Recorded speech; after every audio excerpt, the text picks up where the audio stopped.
अनुराग जी, दो सवाल।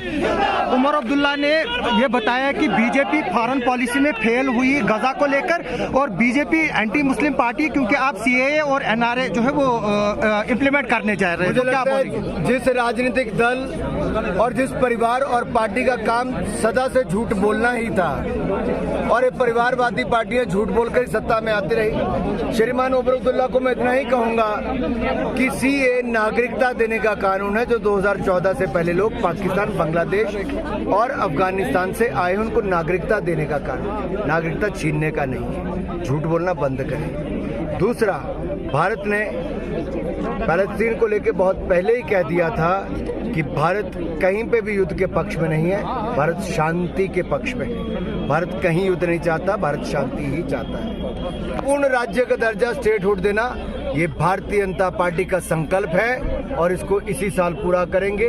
विधानसभा के चुनाव भी इलेक्शन नोटिफिकेशन कराएगा और पूर्ण राज्य का दर्जा, स्टेटहुड भी जम्मू कश्मीर। चुनाव हम देश की 550 सीटों पे लड़ते भी नहीं, बहुत सीटों पे हम चुनाव नहीं लड़ते। जब हम चुनाव जीतने की स्थिति में या बहुत अच्छा जीतते हैं, लड़ते हैं, वहाँ लड़ते हैं। हमने पिछली बार 303 सीटें जीती, 72 सीटों पे हम दूसरे नंबर पर थे।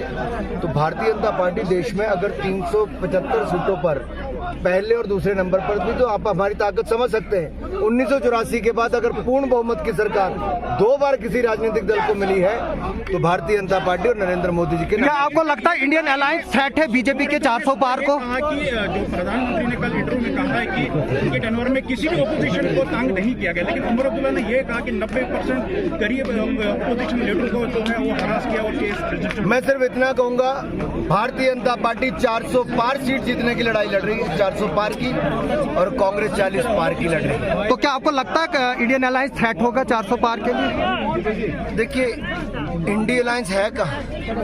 ना नेता एक, ना नीति एक, और नियत में भी खोट। ये टुकड़े टुकड़े गैंग वाले लोग देश के कई टुकड़े देखना चाहते हैं, देश के न्यूक्लियर वेपन्स को खत्म कराना चाहते हैं, देश को असुरक्षित करना चाहते हैं, देश को कमजोर करना चाहते हैं। ये कभी देश हित में सोचने वाले नहीं। ये कांग्रेस ने एक बार फिर अपनी सोच दिखाई है। पहले एक्साइज चीन का एरिया, चीन के साथ लगता हजारों किलोमीटर भूमि चाइना को दे देना, भारत का हिस्सा दे देना, और पाक ऑक्युपाइड कश्मीर इनके समय गया, कच्चा थीवू आइलैंड इनके समय गया।